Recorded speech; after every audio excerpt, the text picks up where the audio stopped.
Lily's mama says, a weird little man with a funny little mustache demanded the youth be taught to love country without question. It didn't work well then or any other time. Well, let's continue with that conversation, shall we? Because, again, that's, that concept that Stephen Miller, the White House Deputy Chief of Staff, I think is what his title is. Again, somebody I have a difficult time listening to, but he was going on about how the education in the United States at any school who receives federal money must teach their children to love their country. Now, you know what I just said about that, right? If you're going to love your country, you got to love it warts and all. But that's actually kind of loving your country's history, your country's story. Our country, our country is not just our history, and it's not just our story. Our country is where we are right now today. And as I was listening to Stephen Miller and talk about this love of country, and as I've considered what he had said, I also thought about my grandparents, my grandfathers. And I've spoken about my grandfathers many times. They fought in the Second World War. And they were part of a regiment they were called the North Shore Regiment. They landed at Juno Beach. They were in the first wave at Juno Beach on D-Day.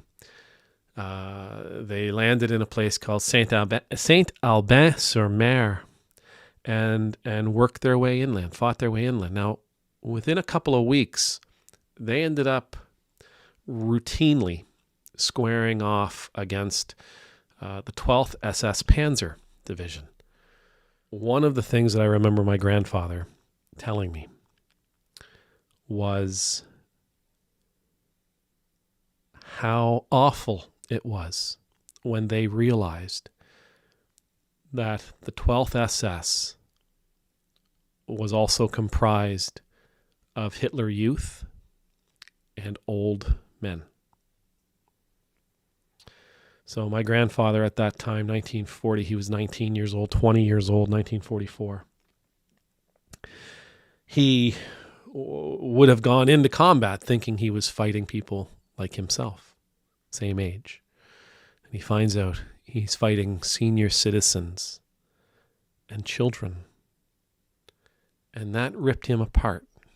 That weighed heavy on him throughout the rest of his life.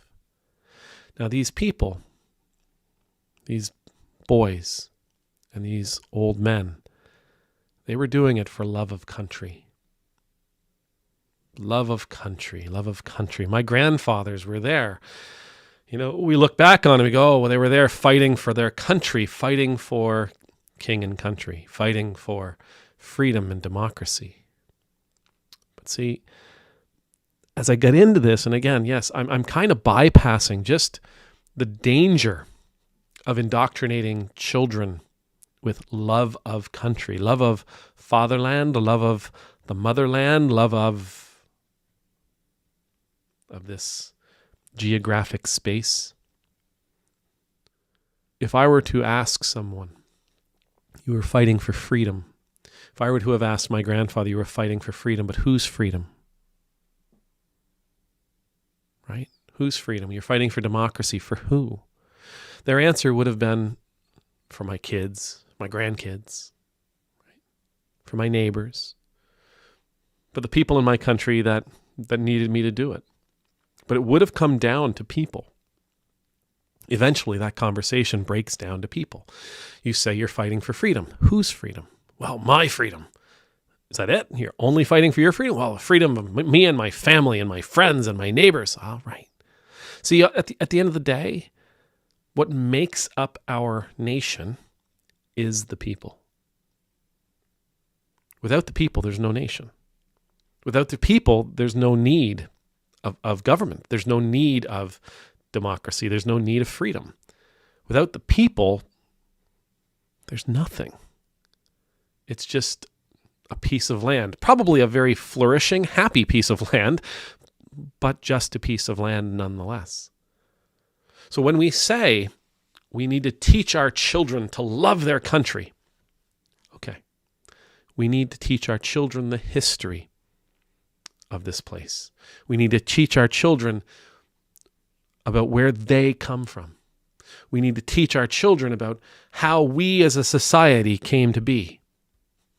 Yes, absolutely. But to love the country, we'd be missing the mark. What we need to teach our children is to love their neighbor. Because their neighbor is what makes the country. Without the neighbor, there is no country. Without the neighbor, there is no nation. Without the neighbor, these borders mean nothing. And so, don't teach your kid to love the country. Don't teach your kid to love the nation. Teach your child to love their neighbor.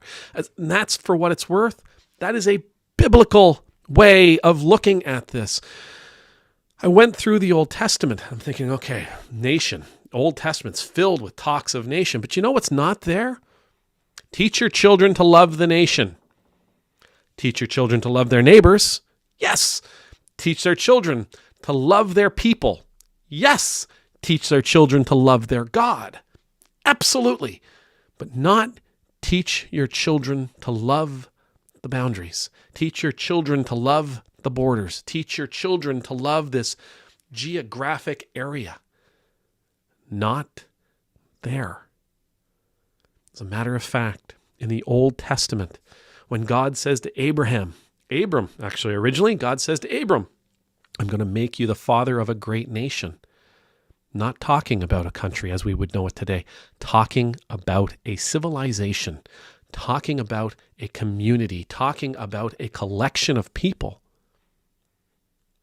Nation did not mean what we've come to believe it to mean. So no, we do not teach our children to love the fatherland. We teach them to love their neighbor. Because their neighbor is the one that they fight for. Their neighbor is the one they serve. Their neighbor is the one they care about. Their neighbor is the one they provide for. The neighbor is the one who provides for them. Love your neighbor. If we teach our children to love our neighbor, if we teach our children to love the stranger, if we teach our children to love the foreigner, if we teach our children to love the people down the street, their classmates, if we teach our children to love the people they encounter, we make a great nation. We make a great civilization. Teach them to love the nation, you're skipping a step. And eventually it'll all come crashing down around your ears. Because there's no love for the very thing that makes the nation important and wonderful and beautiful and successful. The other. Amen.